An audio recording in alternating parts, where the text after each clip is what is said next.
Pag umikot yung hangin, yung trapal natin ng kawawa.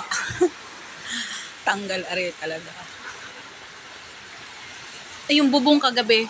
Ayun, tuklap yung bubong. Di pasok na nga yung tubig dun kila Maring Arlene, ano?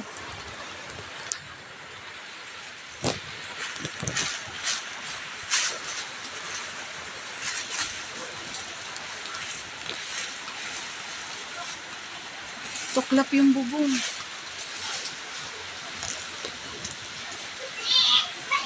Pasok na yung tubig dun kila Maring Arlene. Hindi kami pinatulog magdamag. Gawa ng grabe, ang lakas. Yung bubong kasi magdamag na